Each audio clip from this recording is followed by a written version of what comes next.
Psychological Types by Jung, Chapter 11, Definitions. It may perhaps seem superfluous that I should add to my text a chapter dealing solely with definitions, but ample experience has taught me that, in psychological works particularly, one cannot proceed too cautiously in regard to the concepts and terms one uses. For nowhere do such wide divergences of meaning occur as in the domain of psychology, creating only too frequently the most obstinate misunderstandings. This drawback is due not only to the fact that the science of psychology is still in its infancy. There is the further difficulty that the empirical material, this object of scientific investigation, cannot be displayed in concrete form, as it were, before the eyes of the reader. The psychological investigator is always finding herself obliged to make extensive use of an indirect method of description in order to present the reality she has observed. Only insofar as elementary facts are communicated which are amenable to quantitative measurements can there be any question of a direct presentation. But how much of the actual psychology of man can be experienced and observed as quantitatively measurable facts? Such facts do exist, and I believe I have shown in my association studies that extensively complicated psychological facts are accessible to quantitative measurement. But anyone who has probed more deeply into the nature of psychology, demanding something more of it as a science than it should confine itself within the narrow limits of the scientific method, will also have realized that an experimental method will never succeed in doing justice to the nature of the human psyche, nor will it ever project anything like a true picture of the more complex psychic phenomenon. But once we leave the domain of measurable facts, we are dependent on concepts, which have now to take over the role of measure and number. The precision which measure and number lend to the observed fact can be replaced only by the precision of the concept. Unfortunately, as every investigator and worker in this field knows only too well, current psychological concepts are so imprecise and so ambiguous that mutual understanding is practically impossible. One has only to take the concept feeling, for instance, and try to visualize everything this concept comprises, to get some sort of notion of the variability and ambiguity of psychological concepts in general. And yet the concept of feeling does express something characteristic that, although not susceptible to quantitative measurement, nevertheless palpably exists. One simply cannot resign oneself, as Wundt did in his psychological psychology, to a mere denial of such essential and fundamental phenomena, and seek to replace them by elementary facts, or to resolve them into such. In this way, an essential part of psychology is thrown overboard. In order to escape the ill consequences of this overvaluation of the scientific method, one is obliged to have recourse to well-defined concepts. But in order to arrive at such concepts, the collaboration of many workers would be needed, a sort of consensus gentium. But this is not within the bounds of possibility at present. The individual investigator must at least try to give his concept some fixity and precision, and this can best be done by discussing the meaning of the concepts he employs so that everyone is in a position to see what in fact he means by them. To meet this need, I now propose to discuss my principal psychological concepts in alphabetical order, and I would like the reader to refer to these explanations in case of doubt. It goes without saying that these definitions and explanations are merely intended to establish the sense in which I myself use the concepts. Far be it from me to affirm that this use is in all circumstances is the only possible one or the absolutely right one. 1. Abstraction. As the word itself indicates, is the drawing out or singling out of a context, a meaning, a general characteristic, etc., from a context made up of other elements whose combination into a whole is something unique or individual, and therefore cannot be compared with anything else. Singularly, uniqueness and incomparability are obstacles to cognition. Hence the other elements associated with a content that is felt to be essential and the essential one are bound to appear irrelevant. Abstraction, therefore, is a form of mental activity that frees this content from its association with the irrelevant elements by distinguishing it from them, in other words, differentiating it, i.e., differentiation. In its wider sense, everything is abstract that is separated from its association with elements that are felt to have no relevance to its meaning.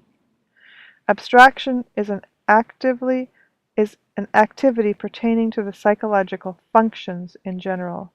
There is an abstract thinking, just as there is an abstract feeling, sensation, and intuition.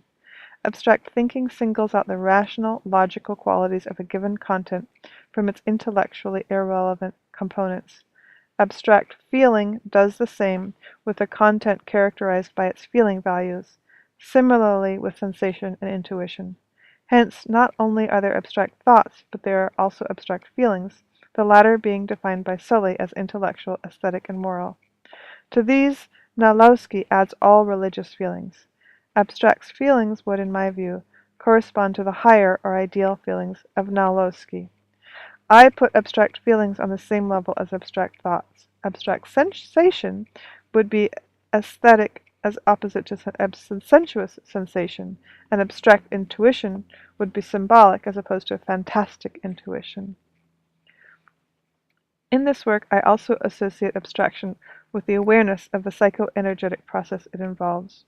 When I take an abstract attitude to an object, I do not allow the object to affect me in its totality.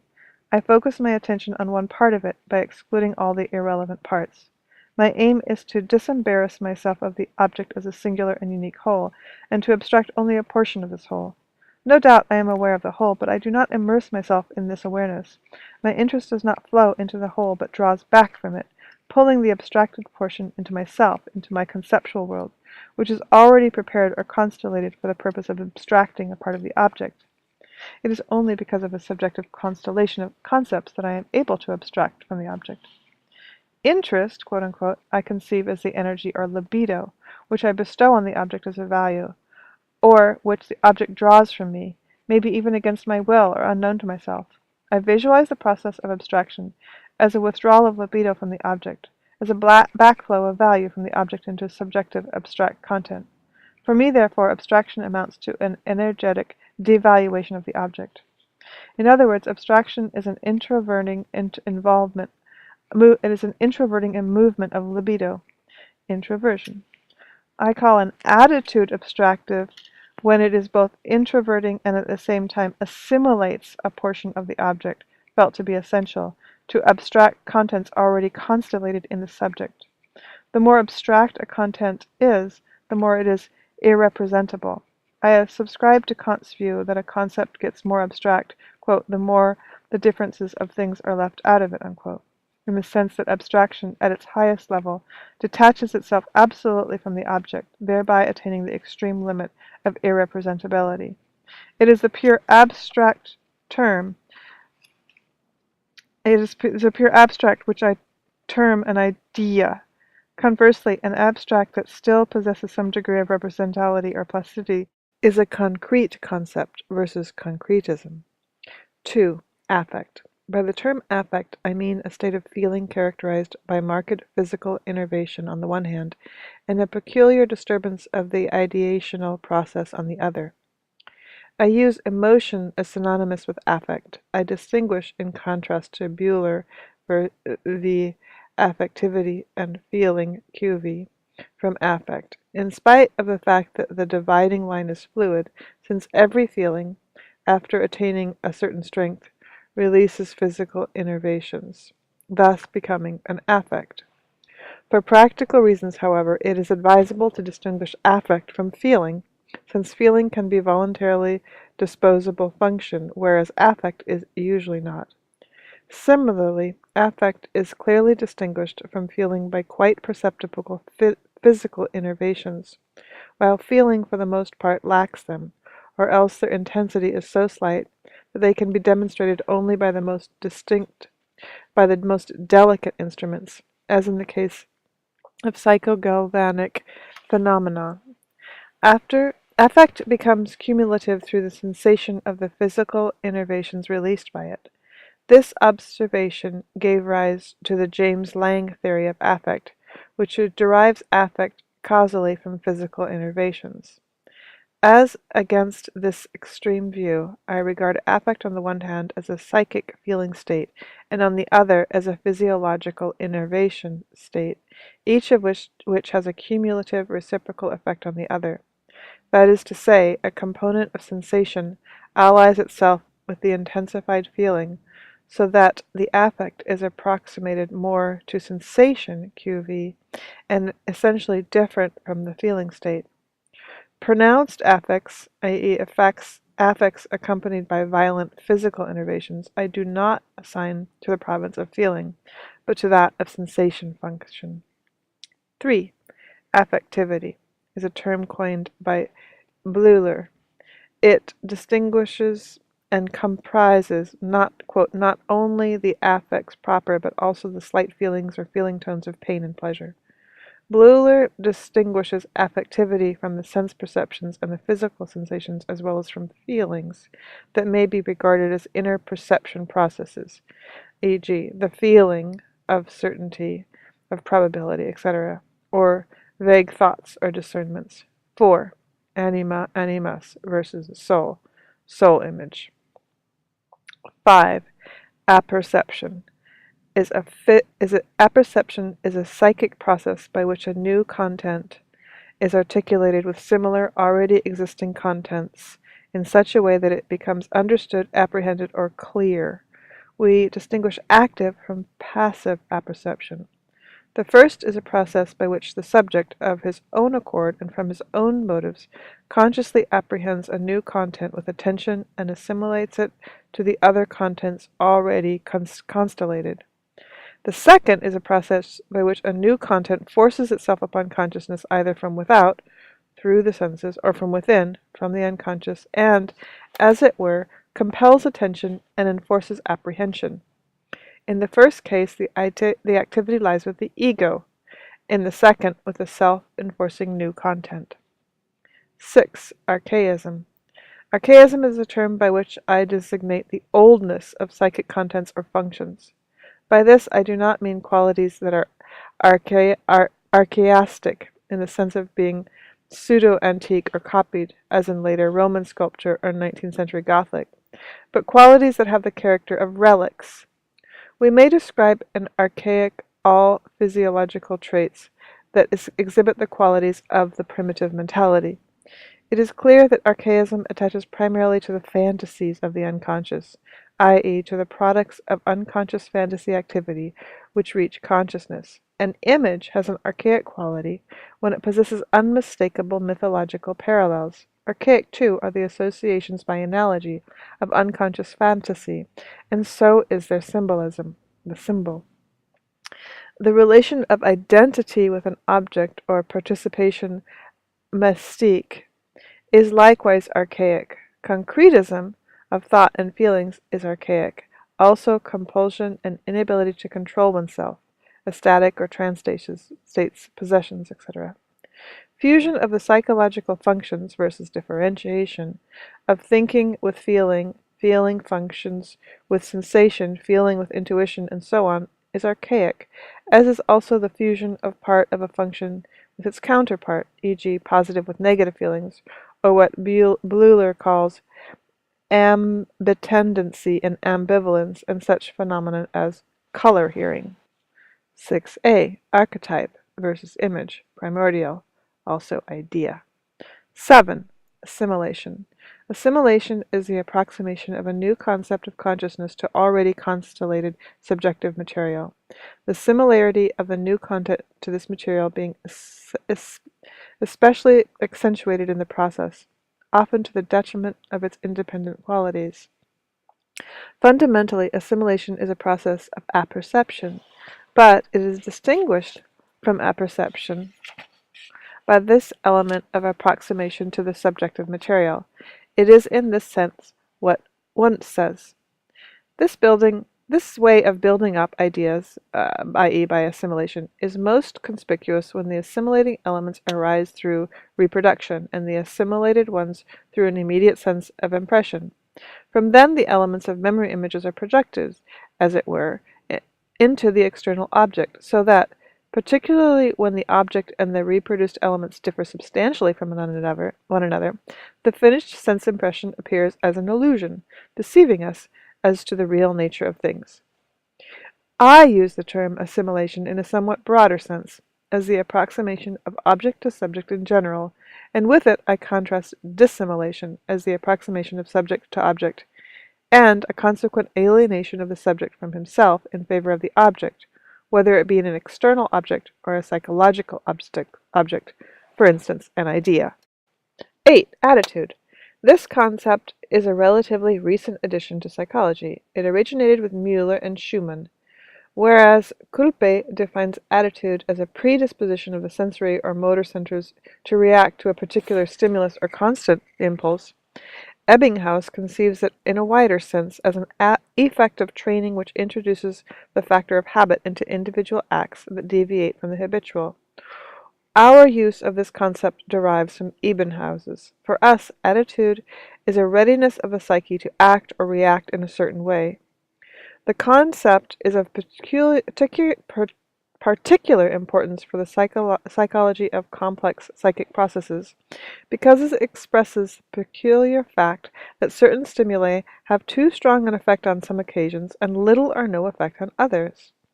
To have an attitude means to be ready for something definite, even though this something is unconscious, for having an attitude is synonymous with a priori orientations to a definite thing, no matter whether this be represented in consciousness or not. The state of readiness, which I conceive attitude to be, consists in the presence of a certain subjective constellation, a definite combination of psychic factors or contents, which will either determine action in this or that definite direction, or react to an external stimulus in a definite way. Active apperception is impossible without attitude. An attitude always has a point of reference. This can be either conscious or unconscious, for in the act of apperceiving a new concept, an already constellated combination of contents will inevitably accentuate those qualities or elements that appear to belong to the subjective content. Hence, a selection or judgment takes place, which excludes anything irrelevant. As to what is or is not relevant, this is decided by the already constellated combination of contents. Whether the point of reference is conscious or unconscious does not affect the selectivity of the attitude, since the selection is implicit in the attitude and takes place automatically. It is useful, however, to distinguish between the two, because the presence of two attitudes is extremely frequent, one conscious and the other unconscious. This means that consciousness has a constellation of contents different from that of the unconscious, a duality particularly evident in neuroses. The concept of attitude has some affinity with Wundt's concept of apperception, with the difference that apperception includes the process of relating the already constellated contents to the new content to be perceived, whereas attitude relates exclusively to the subjectively constellated contents. Apperception is, as it were, the bridge which connects the already existing constellated contents with the new one, whereas attitude would be the support or abutment of the bridge on the one bank, and the new contents of the abutment on the other bank. Attitude signifies expectation, and expectation always operates selectively and with a sense of direction. The presence of a strongly feeling-toned content in the conscious field of vision forms, maybe with other contents, a particular constellation that is equivalent to a definite attitude, because such a content promotes the perception and apperception of everything similar to itself and blacks out the dissimilar. It creates an attitude that corresponds to it. This automatic phenomena is an essential cause of the one-sidedness of conscious orientation. It would lead to a complete loss of equilibrium if there were no self-regulating compensatory, i.e. compensation, function in the psyche to correct conscious attitude. In this sense, therefore, the duality of attitude is a normal phenomenon, and it plays a disturbing role only when the one-sidedness is excessive. Attitude, in the sense of ordinary attention, can be relatively unimportant subsidiary phenomenon, but it can also be a general principle governing the whole psyche, depending on environmental influences and on the individual's education, general experience of life, and personal convictions. A subjective constellation of contents may be habitually present, continually molding a certain attitude that may affect the minute details of her life. Every person who is particularly aware of the seamy side of existence, for instance, will naturally have an attitude that is constantly on the lookout for something unpleasant. This conscious imbalance is compensated by an unconscious expectation of pleasure. Again, an oppressive person has a conscious attitude that always anticipates oppression. She selects this factor from the general run of experience and therefore sends it out everywhere. Her conscious attitude, therefore, aims at power and superiority. The whole psychology of an individual, even in its most fundamental features, is oriented in accordance with her habitual attitude. Although the general psychological laws operate in every individual, they cannot be said to be characteristic of a particular individual, since the way they operate varies in accordance with her habitual attitude. The habitual attitude is always a resultant of all the factors that exert a decisive influence on the psyche, such as innate disposition, environmental influences, experiences of life, insights, and convictions gained through differentiation, collective views, etc. Were it not for the absolutely fundamental importance of attitude, the existence of an individual psychology would be out of the question. But the habitual attitude brings such a great displacement of energy and so modifies the relations between the individual functions that effects are produced which often cast doubt on the validity of general psychological laws. In spite of the fact, for instance, that some measure of sexual activity is held to be indispensable on physiological and psychological grounds, there are individuals who, without loss to themselves, i.e., without pathological effects or any demonstrable restriction of their powers, can, to a very great extent, dispense with it, while in other cases quite insignificant disturbances in this area have far-reaching consequences. How enormous the individual differences are can be seen most clearly, perhaps, in the question of likes and dislikes. Here practically all rules go by the board. When is there, in the last resort, what is there in the last resort that has not at some time given man pleasure, and what is there that has not caused him pain? Every instinct, every function, can be subordinated to another. The ego instinct or power instinct can make sexuality its servant, or sexuality can exploit the ego. Thinking may overrun everything else, or feeling swallow up thinking and sensation, all depending on the attitude. At bottom, attitude is an individual phenomenon that eludes scientific investigation. In actual experience, however, certain typical attitudes can be distinguished insofar as certain psychic functions can be distinguished. When a function habitually predominates, a typical attitude is produced. According to the nature of the differentiated function, there will be constellations of contents that create a corresponding attitude. There is thus a typical thinking, sensing, feeling, and intuitive attitude. Besides these purely psychological attitudes, whose numbers might very well be increased, there are also social attitudes, namely those on which a collective idea has set its stamp. These are characterized by various isms.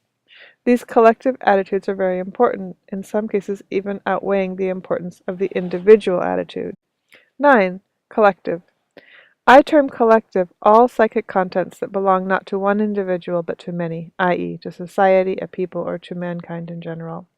Such contents are what Lévi-Breuil calls the représentation collective of primitives, as well as general concepts of justice, the state, religion, science, etc., current among civilized man.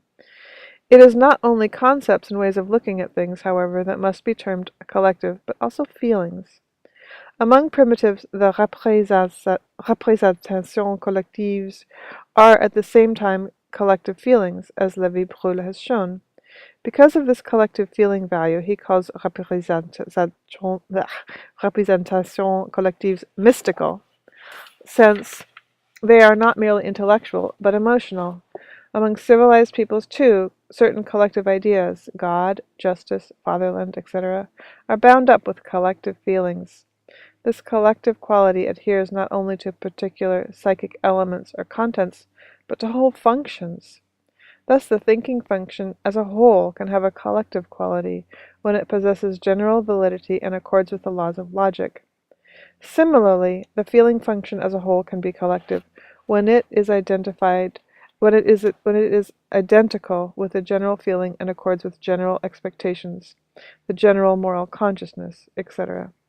In the same way, sensation and intuition are collective, when they are at the same time characterized by a large group of people.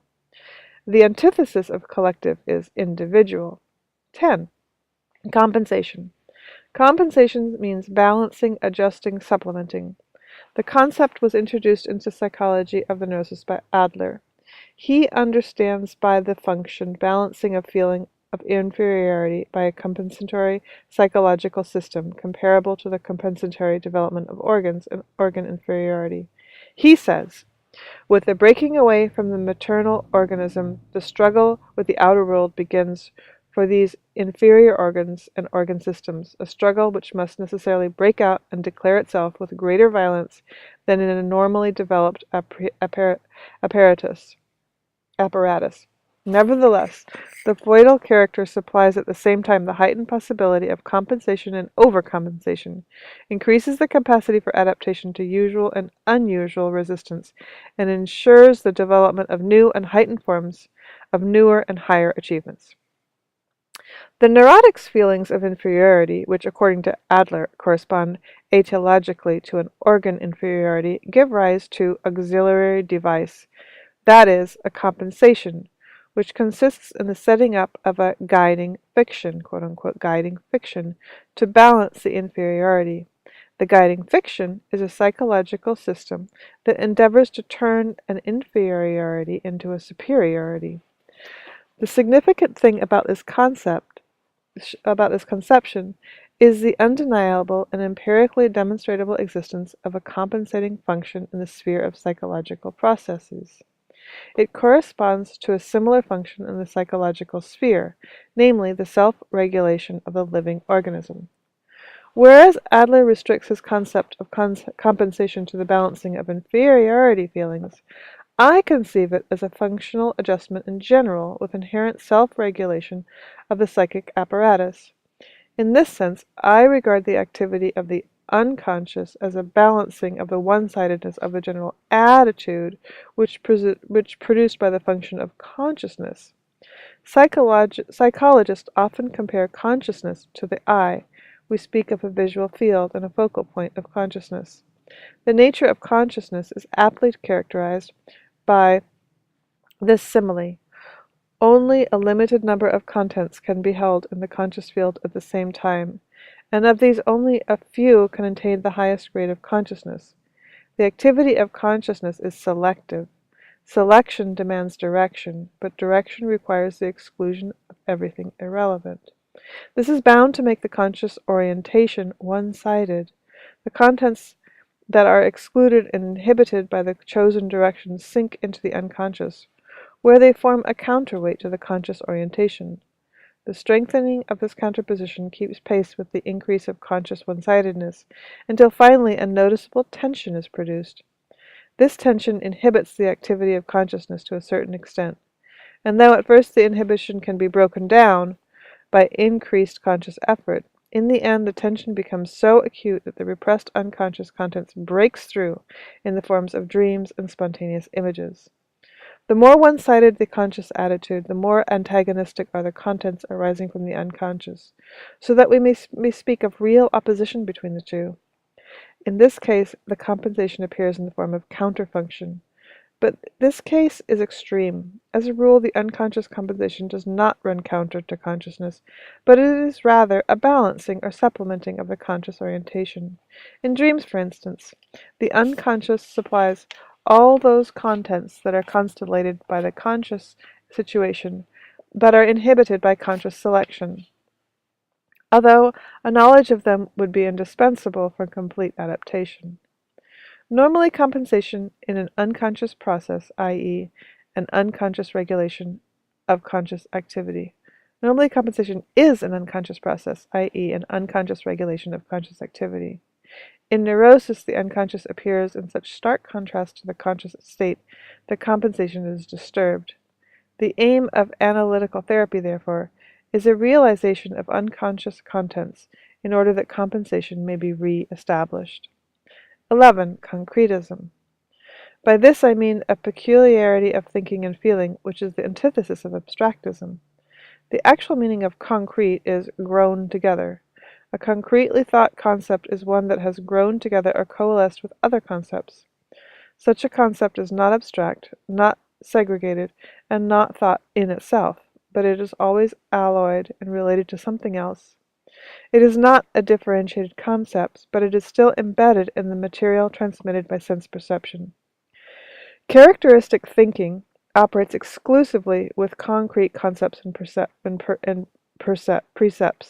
and is constantly related to sensation. Similarly, concretistic feeling is never segregated from its sensuous context. Primitive thinking and feeling are entirely concretistic. They are always related to sensation. The thought of the primitive has no detached independence, but clings to material phenomenon. It rises at most to the level of analogy. Primitive feeling is equally bound to material phenomena. Both of them depend on sensation and are only slightly differentiated from it. Concretism, therefore, is archaism. The magical influence of the fetish is not experienced as a subjective state of feeling, but sensed as a magical effect. This is concretistic feeling. The primitive does not experience the idea of divinity as a subjective content. For her, the sacred tree is the abode of the god, or even the god herself. This is concretistic thinking. In civilized man, concretistic thinking consists in the inability to conceive of anything except immediately obvious facts transmitted by the senses, or the inability to discriminate between subjective feeling and the sensed object.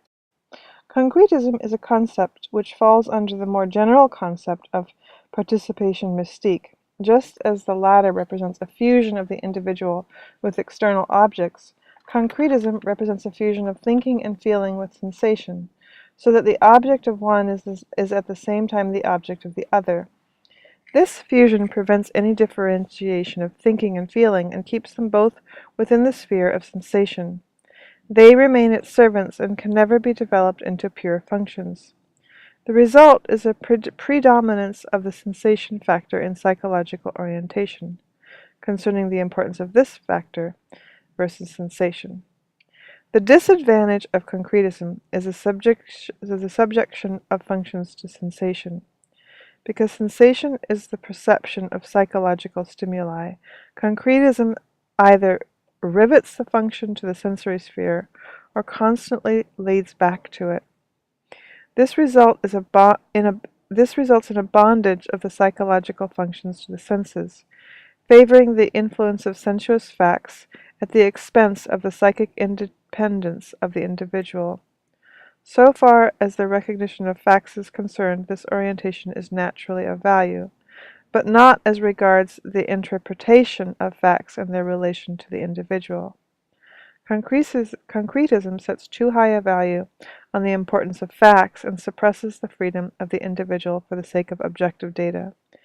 But since the individual is conditioned not merely by psychological stimuli, but by factors which may even be opposed to external realities, concretism results in a projection of these inner factors into the objective data and produces an almost superstitious veneration of mere facts, as it is precisely the case with the primitive. A good example of concretism feeling is seen in the excessive importance which Nietzsche attached to diet, and in the materialism of Molschgott, man is what he eats. An example of this superstitious overvaluation of facts would be the hypostatizing of the concept of energy in Ostwald's monism. 12. Consciousness. By consciousness, I understand the relation of the psychic contents of the ego, insofar as this relation is perceived as such by the ego. Relations to the ego that are not perceived as such are the unconscious. Consciousness is the function or activity which maintains the relation of psychic contents to the ego. Consciousness is not identical with the psyche versus the soul, because the psyche represents the totality of all psychic contents, and these are not necessarily all directly connected with the ego. i.e. related to it in such a way that they take on the quality of consciousness. A great many psychic complexes exist which are not at all necessarily connected with the ego. 13. Constructive. This concept is used by me in an equivalent sense to synthetic, almost in fact as an illustration of it. Constructive means building up. I use constructive and synthetic to distinguish a method that is the antithesis of the reductive.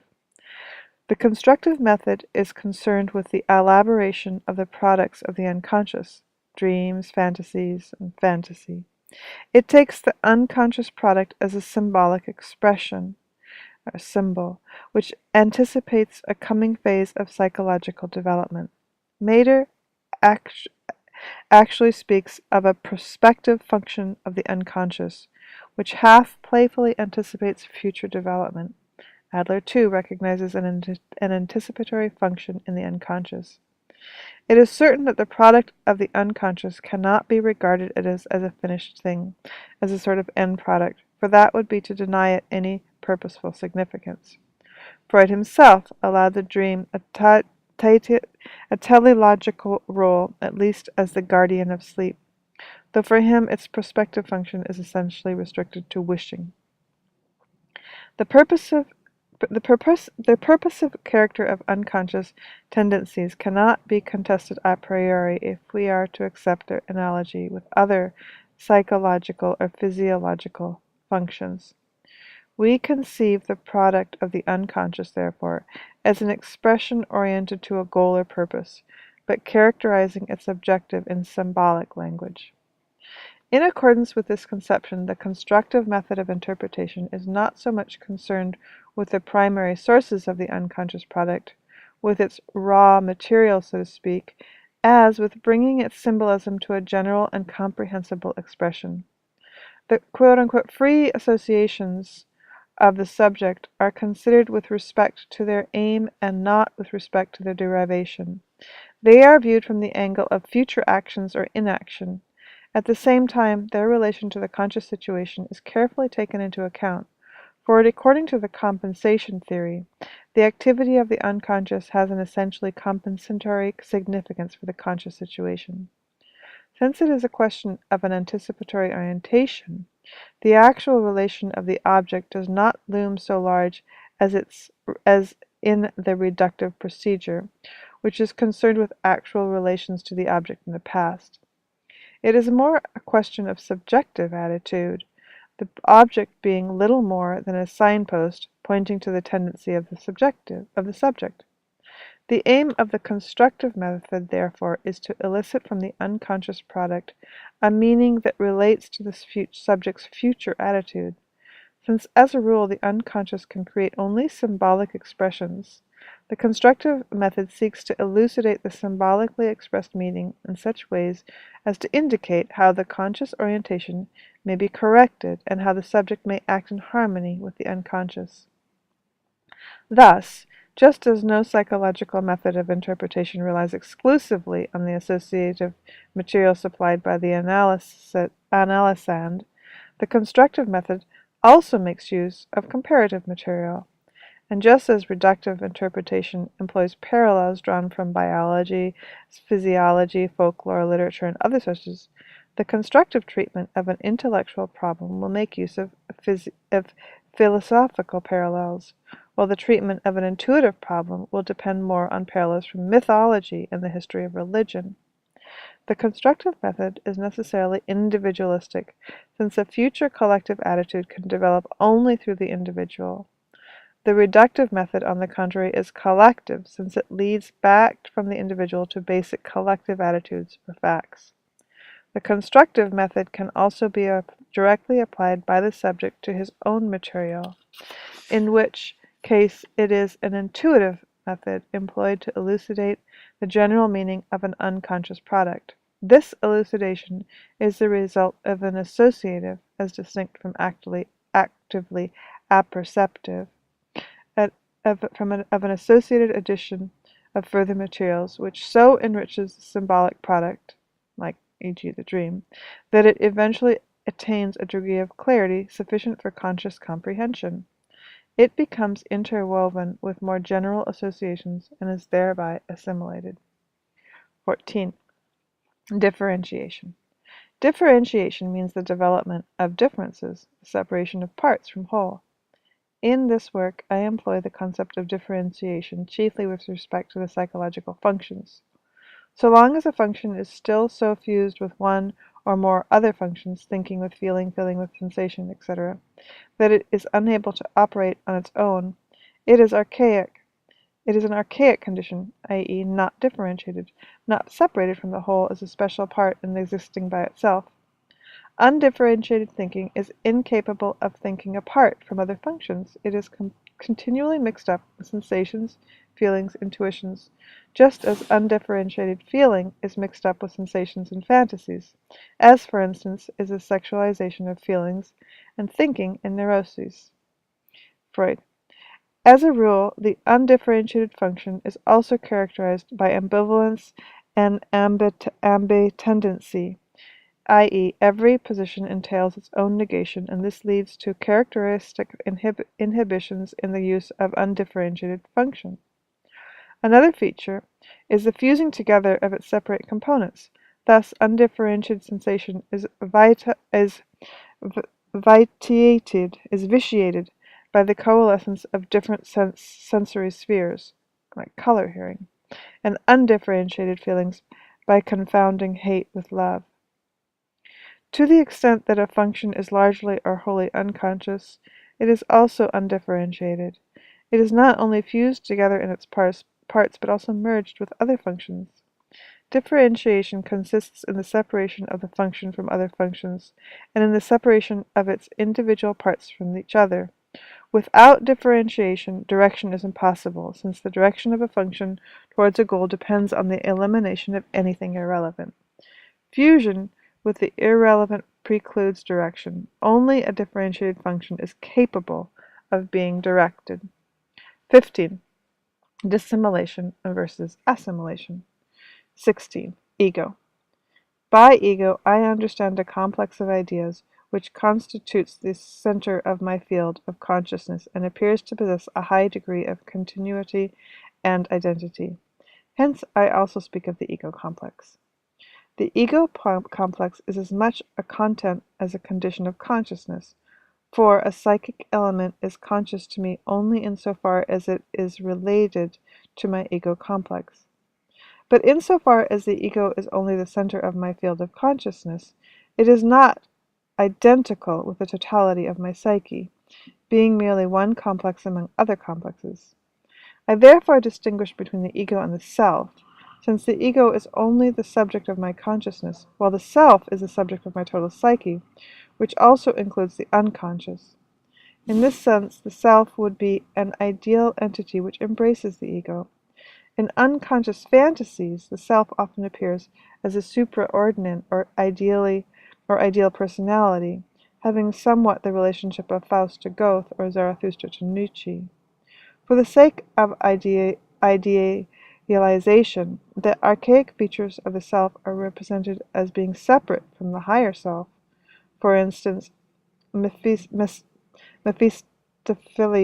in Goethe, Epimetheus in Spitteler, and in a Christian psychology, the devil or Antichrist.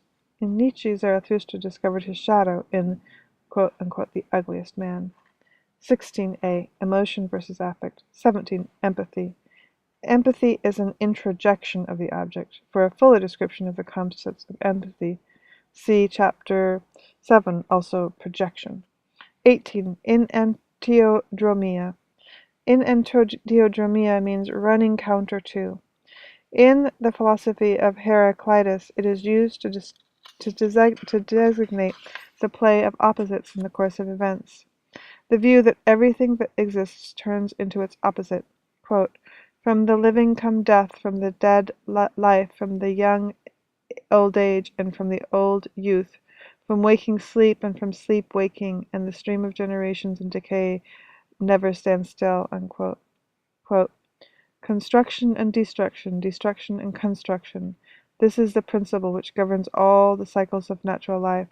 from the smallest to the greatest. Just as the cosmos itself arose from the primal fire, so it must return once more into the same, a dual process running its measured course through vast periods of time, a drama eternally re-enacted." Unquote. Such is the enantiodromia of Heraclitus, in the words of qualified interpreters. He says himself, "It is the opposite which is good for us. Men do not know what is at variance agrees with itself. It is an attunement of opposite tensions, like that of the bow and the lyre. The bow, bios, is called life, bios, but its work is death. Mortals are immortals, and immortals are mortals.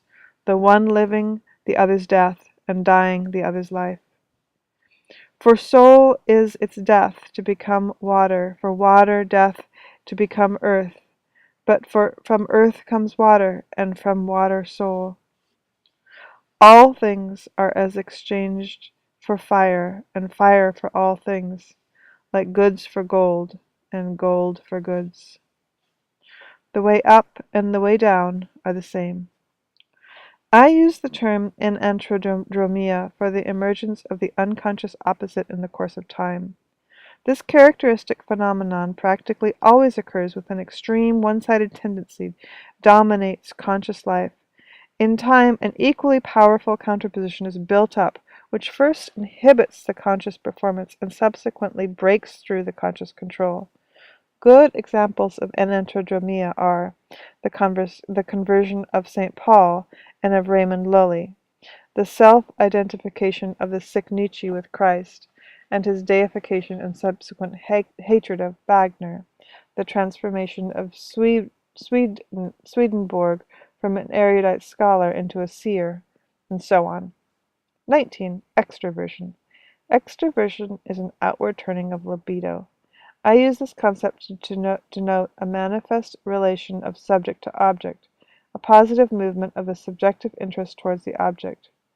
Everyone in the extroverted state thinks, feels, and acts in relation to the object, and moreover in a direct and clearly observable fashion, so that no doubt can remain about his positive dependence on the object. In a sense, therefore, extraversion is a transfer of interest from subject to object. If it is an extraversion of thinking, the subject thinks herself into the object. If an extraversion of feeling, she feels herself into it. In extraversion, there is a strong, if not exclusive, determination by the object. Extraversion is active when it is intentional, and passive when the object compels it, i.e., when the object attracts the subject's interests of its own accord, even against her will. When extraversion is habitual, we speak of the extroverted type. 20. Fantasy. By fantasy I understand two different things. 1. Phantasm, and 2. Imaginative activity. In the present work, the context always shows which of these meanings is intended. By fantasy, in the sense of phantasm, I mean a complex of ideas that is distinguished from such complexes by the fact that it has no objective referent. Although it may originally be based on memory images of actual experiences, its content refers to no external reality. It is merely an output of creative psychic activity, a manifestation or product of a combination of energized psychic elements. Insofar as psychic energy can be voluntarily directed, a fantasy can be consciously or intentionally produced, either as a whole or at least in part. In the former case, it is nothing but a combination of conscious elements, an artificial experiment of purely theoretical interest. In actual everyday psychological experience, fantasy is either set in motion by an intuitive attitude of expectation, or it is an interruption of the unconscious contents into consciousness. We can distinguish between active and passive fantasy. Active fantasies are the product of intuition, i.e., they are evoked by an attitude directed to the perception of unconscious contents, as of a result of which libido immediately invests all the elements emerging from the unconscious and, by association with parallel materials, brings them into clear focus in visual form. Passive fantasies appear in visual form at the outset, neither preceded nor accompanied by intuitive expectation, the attitude of the subject being wholly passive.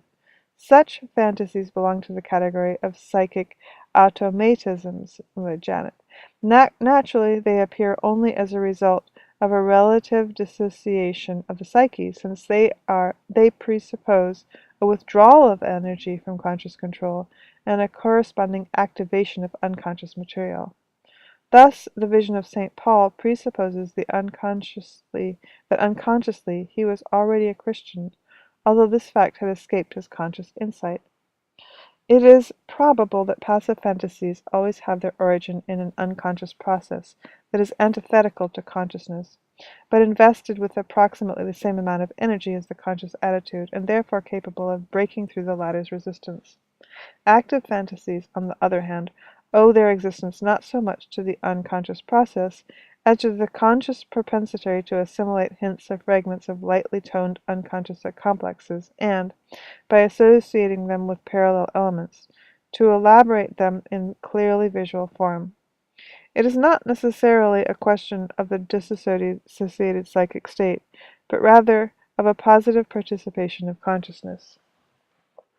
Whereas passive fantasy not infrequently bears a morbid stamp or at least shows some trace of abnormality, active fantasy is one of the highest forms of psychic activity.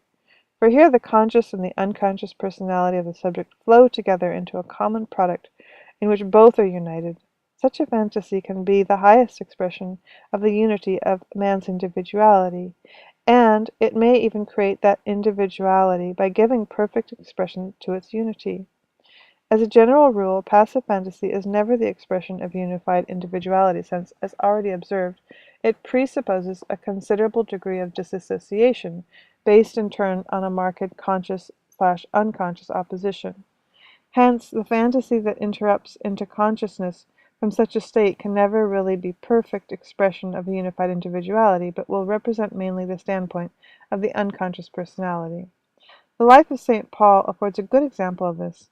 His conversion to Christianity signified an acceptance of the hitherto unconscious standpoint, and a repression of the hitherto anti-Christian one, which then made itself felt in his hysterical attacks. Passive fantasy, therefore, is always in need of conscious criticism, lest it merely reinforce the standpoint of the unconscious opposite, whereas active fantasy, as a product of conscious attitude not opposed to the conscious, and of unconscious processes not opposed but merely compensatory to consciousness, does not require criticism so much as understanding.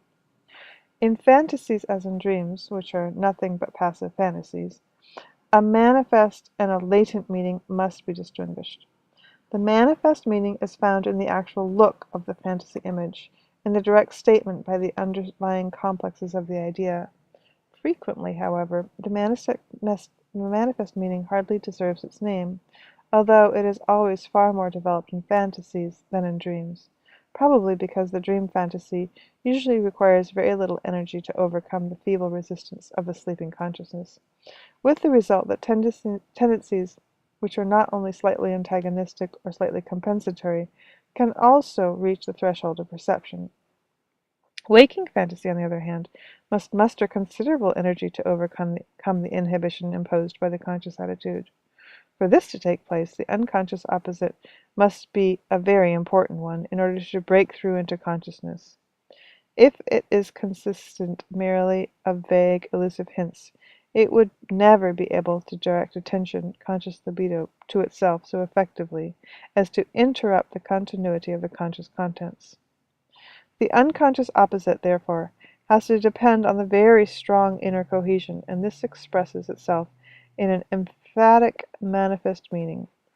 The manifest meaning always has the character of a visual and concrete process which, because of its objective unreality, can never satisfy the conscious demand for understanding.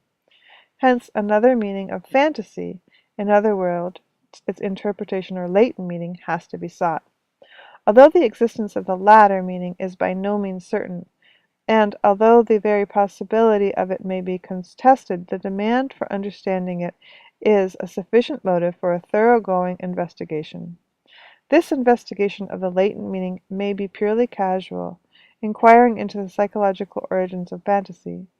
It leads on to the one hand to the remoter causes of the fantasy in the distant past, and the other to ferreting out the instinctual forces which, from the energetic standpoint, must be responsible for the fantasy activity. As we know, Freud has made intensive use of this method. It is a method of interpretation which I call reductive. The justification of a reductive view is immediately apparent. It is equally obvious that this method of interpreting psychologically facts suffices for people of a certain temperament, so that no demand for a deeper understanding is made. If somebody shouts for help, that is sufficiently and satisfactorily explained when it is shown that the man is in immediate danger of his life. If a man dreams of a sumptuous feast, and it is shown that he went to bed hungry, there is sufficient explanation of his dream. Or if a man who had repressed his sexuality has sexual fantasies like a medieval hermit, there is a satisfactory explanation by a reduction to sexual repression. But if we are to explain Peter's vision by reducing it to the fact that being very hungry he had received an invitation from the unconscious to eat animals that were unclean, or that eating of unclean beasts merely signified the fulfillment of a forbidden wish, such an explanation would send us away empty. It would be equally unsatisfactory to reduce Paul's vision of his repressed envy of the role of Christ played among his fellow countrymen, which promoted him to identify himself with Christ. Both explanations may contain some glimmer of truth, but they are in no way related to the real psychology of the two apostles, conditioned as this was by the times in which they lived. The explanation is too facile. One cannot discuss historical events as though they were problems of psychology or a purely personal chronique scandaleuse. That would be altogether too limited a point of view. We are therefore compelled to broaden very considerably our conception of the latent meaning of fantasy, first of all in its casual aspect. The psychology of an individual can never be exhaustively explained from himself alone. A clear recognition is needed of the way it is also conditioned by historical and environmental circumstances. His individual psychology is not merely a psychological, biological, or moral problem. It is also a contemporary problem. Again, no psychological fact can ever be exhaustively explained in terms of causality alone. As a living phenomenon, it is always indissolubly bound up with the continuity of the vital process, so that it is not only something evolved, but also continually evolving and creative. Another psychic is Janus-faced. It looks both backwards and forwards. Because it is evolving, it is also preparing for the future. Were that not so, intentions, aims, plans, calculations, predictions, and premonitions would be psychologically impossibilities. If, when a person expresses an opinion, we simply relate it to an opinion previously expressed by somebody else, this explanation is quite futile, for we wish to know not merely what prompted her to do so, but what she means by it, and what her aims and intentions are, and what she hopes to achieve. When we know that, we are usually satisfied.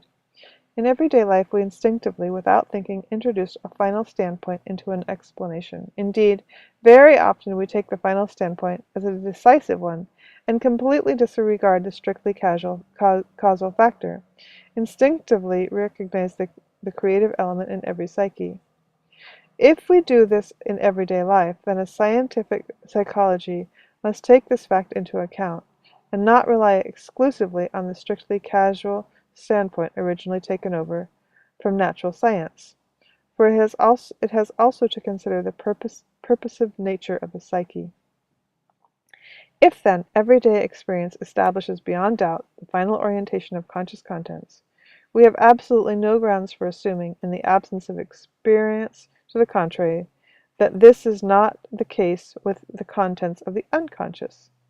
My experience gives me no reason at all to dispute this. On the contrary, Cases where the introduction of the final standpoint alone provides a satisfactory explanation are in the majority.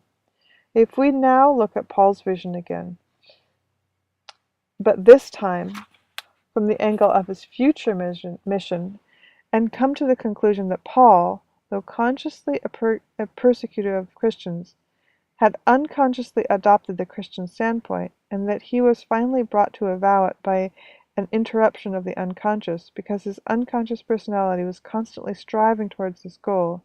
This seems to me a more adequate explanation of the real significance of the events than a reduction to personal motives, even though these doubtless played their part in some form or another, since the all too human is never lacking.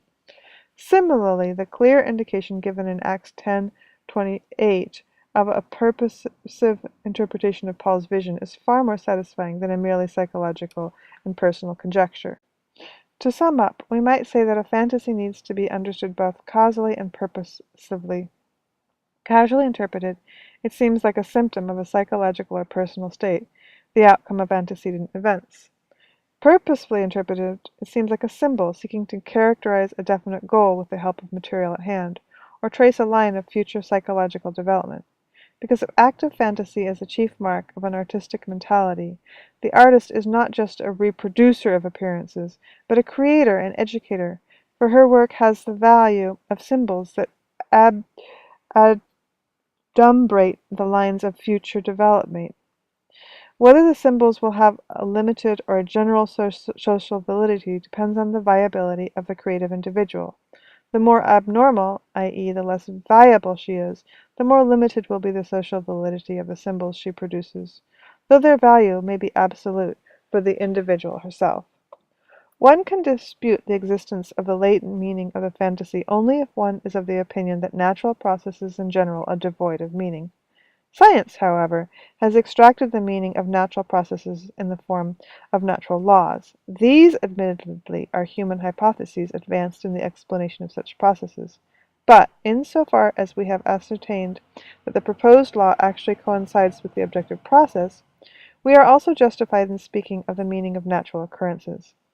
We are equally justified in speaking of the meaning of fantasies when it can be shown that they conform to law.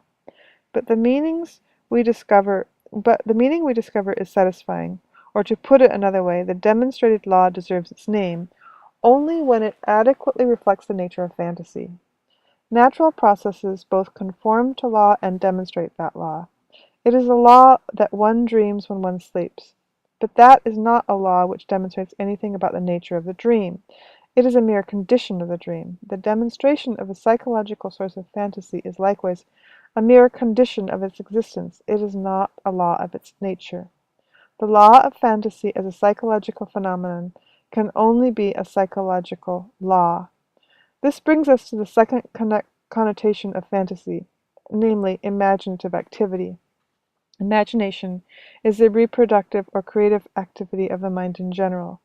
It is not a special faculty, since it can come into play in all the basic forms of psychic activity, whether thinking, feeling, sensing, or intuition. Fantasy, as imaginative activity, is, in my view, simply the direct expression of psychic life, of psychic energy, which cannot appear in consciousness except in the form of images or contents, just as psychic energy cannot manifest itself except as definite physical state stimulating the sense organs in physical ways. For as every physical state, from the energetic standpoint, is a dynamic system, so that from the same standpoint a psychic content is a dynamic system manifesting itself in consciousness. We could therefore say that fantasy is the sense of phantasm, is a definite sum of libido that cannot appear in consciousness in any other way than in the form of an image. A phantasm is an idée forcée. Fantasy as imaginative activity is identical with the flow of psychic energy. 21. Feeling. I count feeling among the four basic psychological functions. I am unable to support the psychological school that considers feeling a secondary phenomenon. dependent on representations or sensations, but in company with Hofding, Wundt, Lehmann, Kulp, Baldwin, and others, I regard it as an independent function, sui generis. Feeling is primarily a process that takes place between the ego and a given content, a process, moreover, that imparts to the content a definite value in the sense of acceptance or rejection, like or dislike. The process can also appear isolated, as it were, in the form of a mood, regardless of the momentary contents of consciousness or momentary sensations. The mood may be causally related to earlier conscious contents, though not necessarily so, since, as psychopathology amply proves, it may equally well arise from unconscious contents. But even a mood, whether it be a general or only a partial feeling, implies evaluation, not of one definite individual conscious content, but of the whole conscious situation at the moment, and, once again, with special reference to the question of acceptance or rejection. Feeling, therefore, is an entirely subjective process which may be in every respect independent of external stimuli, though it allies itself with every sensation. Even an indifferent sensation possesses a feeling tone, namely that of indifference, which again expresses some sort of valuation. Hence feeling is a kind of judgment, differing from intellectual judgment, in that its aim is not to establish conceptual relations, but to set up a subjective criterion of acceptance or rejection. Valuation by feeling extends to every content of consciousness, of whatever kind it may be. When the intensity of feeling increases, it turns into affect, i.e., a feeling state accompanied by marked physical innervations. Feeling is distinguished from affect by the fact that it produces no perceptible physical innervations, i.e., neither more nor less than ordinary thinking process. Ordinary simple feeling is concrete, that is, it is mixed up with other functional elements, more particularly with sensations. In this case we call it affective, or, as I have done in this book, feeling sensation, by which I mean an almost inseparable amalgam of feeling and sensation elements. This characteristic amalgamation is found wherever feeling is still an undifferentiated function, and is most evident in the psyche of a neurotic with differentiated thinking. Although feeling is in itself an independent function, it can easily become dependent on another function, thinking, for instance. It is then a mere concomitant of thinking, and is not repressed only so far as it accommodates itself to the thinking process. It is important to distinguish abstract feeling from ordinary concrete feeling. Just as the abstract concept thinking abolishes the differences between things it apprehends, abstract feeling rises above the differences of the individual contents it evaluates, and produces a mood or feeling state which embraces the different individual valuations and thereby abolishes them. In the same way that thinking organizes the contents of consciousness under concepts, feeling arranges them according to their value. The more concrete it is, the more subjective and personal is the value conferred upon them, but the more abstract it is, the more universal and objective the value will be. Just as a completely abstract concept no longer coincides with the singularity and discreteness of things, but only with their universality and non-differentiation, so completely abstract feeling no longer coincides with a particular content and its feeling value, but with the undifferentiated totality of all contents. Feeling, like thinking, is a rational function, since values in general are assigned according to the laws of reason, just as concepts in general are formed according to these laws. Naturally, the above definitions do not give the essence of feeling, they only describe it from outside. The intellect proves incapable of formulating the real nature of feeling in conceptual terms, since thinking belongs to the category incommensurable with feeling. In fact, no basic psychological function can ever be completely expressed by another. That being so, it is impossible for an intellectual definition to reproduce the specific character of feeling at all adequately. The mere classification of feelings adds nothing to an understanding of their nature, because even the most exact classification will be able to indicate only the content of feeling, which the intellect can apprehend, without grasping its specific nature. Only as many classes of feelings can be discriminated as there are classes of contents that can be intellectually apprehended, but feeling per se can never be exhaustively classified, because, beyond every possible class of context accessible to the intellect, there still exists feelings which resist intellectual classification. The very notion of classification is intellectual, and therefore incompatible with the nature of feeling.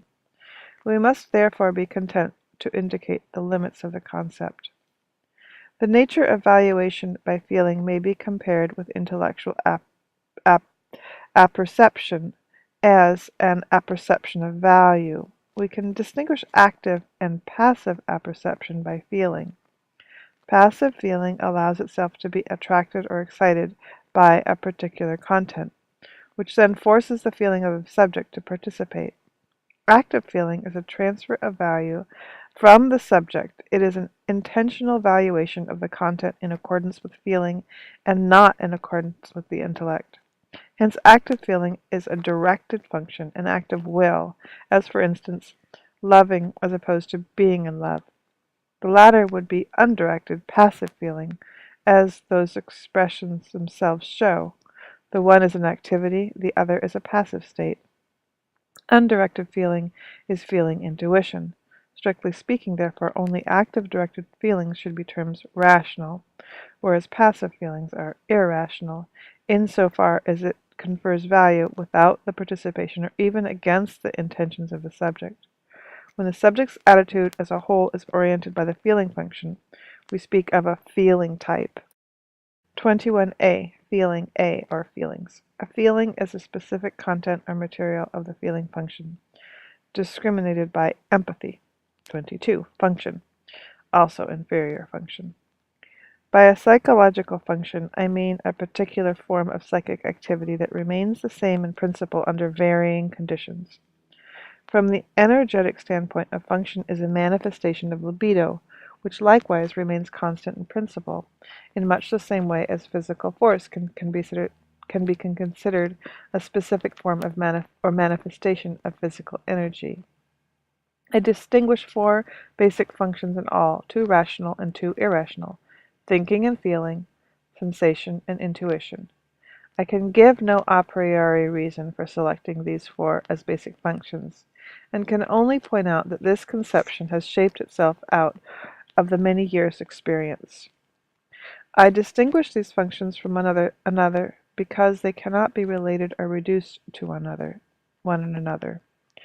The principle of thinking, for instance, is absolutely different from the principle of feeling, and so forth. I make a cardinal distinction between these functions and fantasies, because fantasy is a characteristic form of activity that can manifest itself in all four functions. Volition or will seems to me an entirely secondary phenomenon, and so does attention.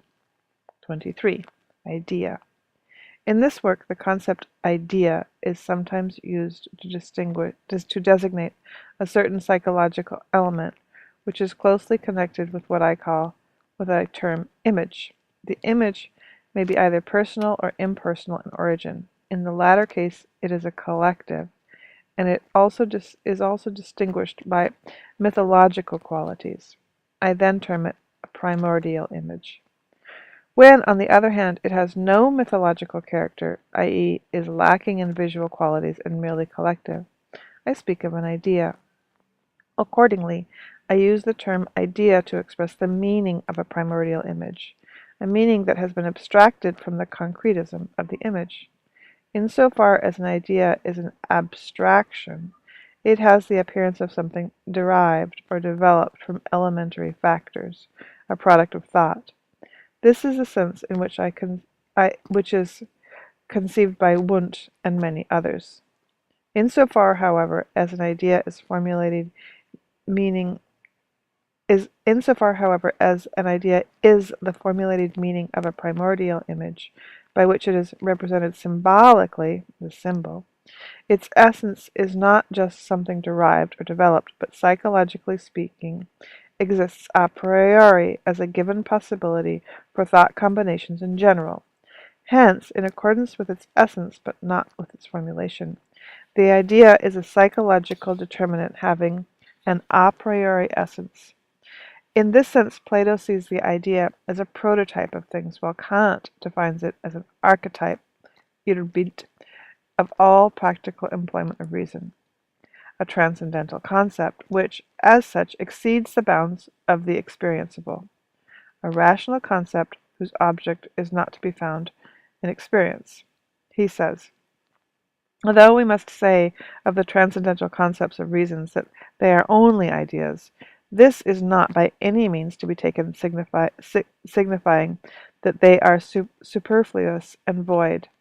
And even if they cannot determine any object, they may yet, in a fundamental and unobserved fashion, be of service to the understanding as a canon for its extended and consistent employment. The understanding does not thereby obtain more knowledge of any object than it would have by means of its own concepts, but for the acquiring of such knowledge it receives better and more extensive guidance. Further, what we need here have no more than mere mention. The concepts of reason may perhaps make a possible transition from the concepts of nature to the practical concepts, and in that way may give support to the moral ideas themselves. And Schopenhauer says, by idea, then, I understand every definite and well-established stage in the objectification of the will, so far as the will is the thing in itself and therefore without multiplicity, which stages are related to individual things as their eternal forms or prototypes. For Schopenhauer, the idea is a visual thing, for he conceives it entirely in the way I conceive the primordial image. Nevertheless, it remains uncognizable by the individual, revealing itself only to the quote, pure subject of cognition, unquote, which quote, is beyond all willing and all individuality. Unquote. Hegel hypostatizes the idea completely and attributes to it alone real being. It is, quote, the concept, the reality of the concept, and the union of both, unquote. It is eternal generation. Laswitz regards the idea as, quote, the law showing the direction in which our experience should develop, unquote. It is, quote, most certain and supreme reality, unquote. For Cohen, it is, quote, concept's awareness of itself, unquote, and the foundation of being. I do not want to pile up evidence for the primary nature of the idea. These quotations should suffice to show that it can be conceived as a fundamental a priori factor. It derives this quality from its precursor, the primordial symbolic image. Its secondary nature as something abstract and derived is a result of the rational elaboration to which the primordial image is subjected to fit in for rational use. The primordial image is an autochronos psychological factor, constantly repeating itself at all times and places, and the same might be said of the idea, although on account of its rational nature it is much more subject to modification by rational elaboration and formulations corresponding to local conditions and the spirit of the time. Since it is derived from the primordial image, a few philosophers ascribe a transcendent quality to it. This does not really belong to the idea as I conceive it, but rather to the primordial image, about which a timeless quality clings, being an integral component of the human mind everywhere from time immemorial. Its autonomous character is also derived from the primordial image, which is never made, but is continually present, appearing in perception so spontaneously that it seems to strive for its own realization, being sensed by the minds as an active determinant. Such a view, however, is not general and is presumably a question of attitude.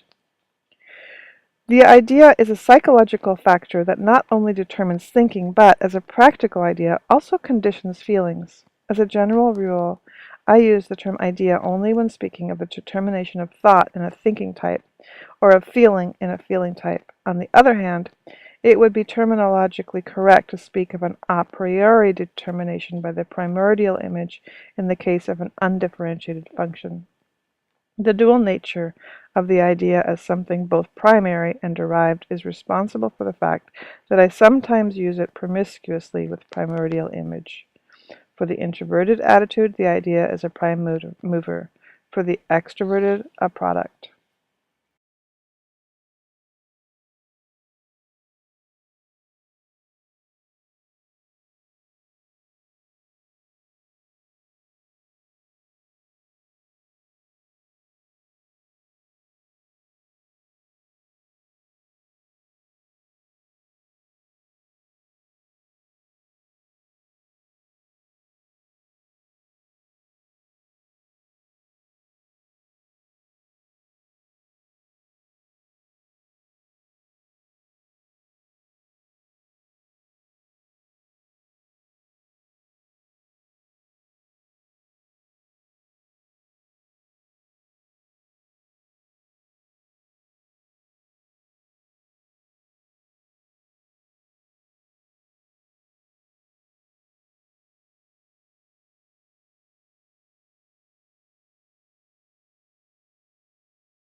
'24. Identification.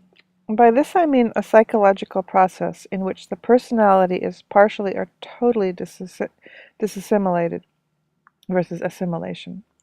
Identification is an alienation of the subject from himself for the sake of the object in which he is, so to speak, distinguished.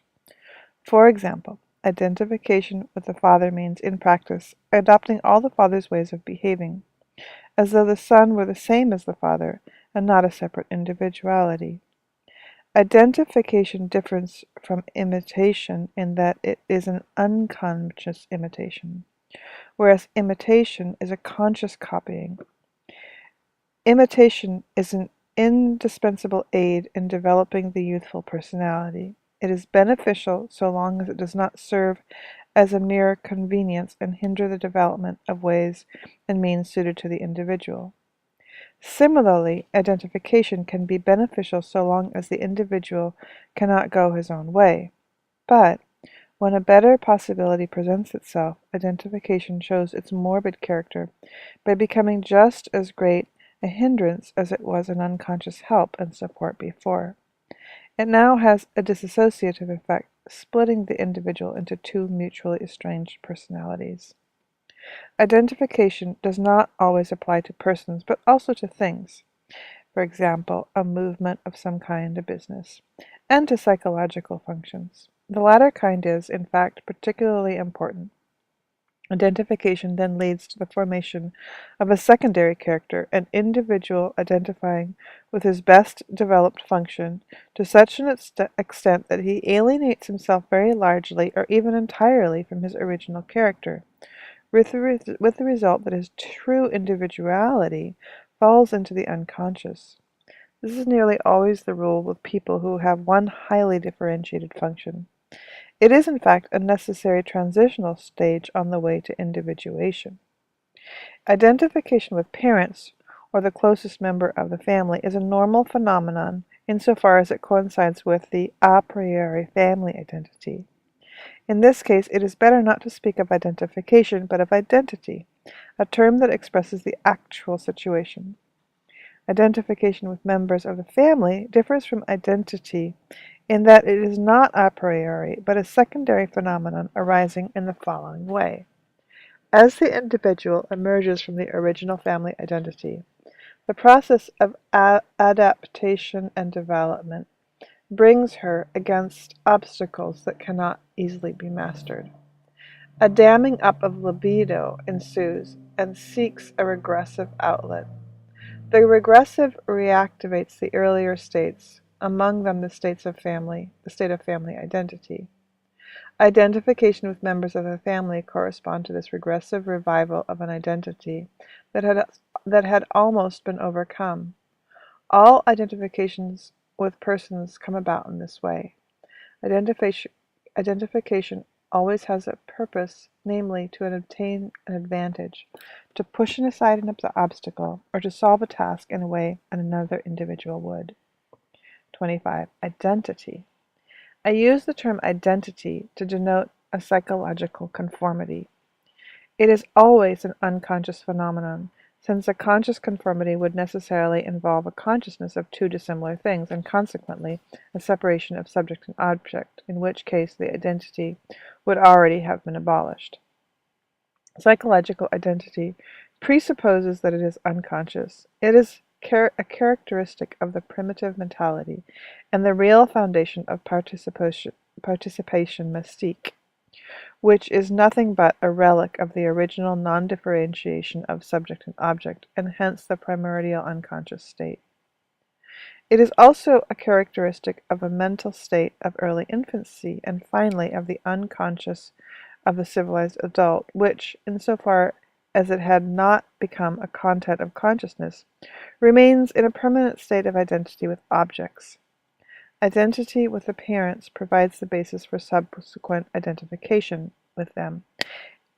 On it also depends the possibility of projection and introjection. Identity is primarily an unconscious conformity with objects. It is not an equation, but an a priori likeness which was never the object of consciousness. Identity is responsible for the naive assumption that the psychology of one man is like that of another, and that the same motives occur elsewhere, and that what is agreeable to me must obviously be pleasurable for others, that what I find immoral must also be immoral for them, and so on. It is also responsible for the almost universal desire to correct in others what most needs correcting in oneself. Identity, too, forms the basis of suggestion and psychic infection. Identity is particularly evident in pathological cases, for instance in paranoid ideas of reference, where one's own subjective contents are taken for granted in others. But identity also makes a consciously collective social attitude, which found its highest expression in the Christian ideal of brotherly love. 26. Image.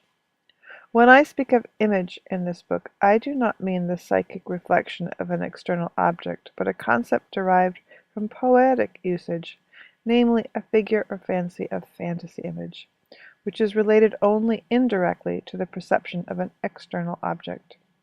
This image depends much more on unconscious fantasy activity. As a product of such activity, it appears more or less abruptly in consciousness, somewhat in the manner of a vision or hallucination, but without processing the morbid traits that are found in a clinical picture. The image has the psychological character of a fantasy idea and never the quasi-real character of a hallucination. It never takes the place of reality. It can always be distinguished from sensuous reality by the fact that it has an inner image. As a rule, it is not a projection in space, although in exceptional cases it can appear in exteriorized forms.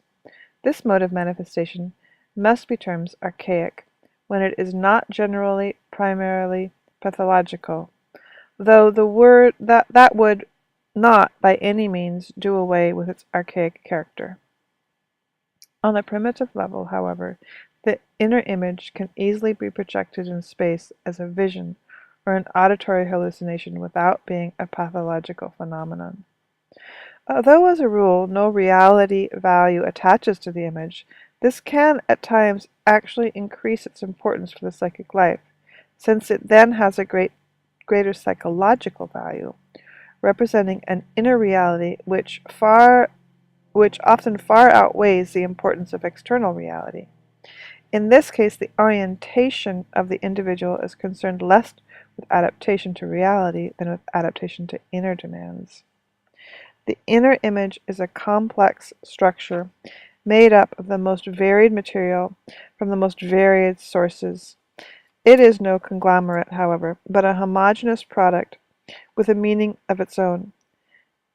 The image is a condensed expression of the psychic situation as a whole, and not merely, or even predominantly, of unconscious contents pure and simple. It undoubtedly does express unconscious contexts, but not the whole of them, only those that are momentarily constellated.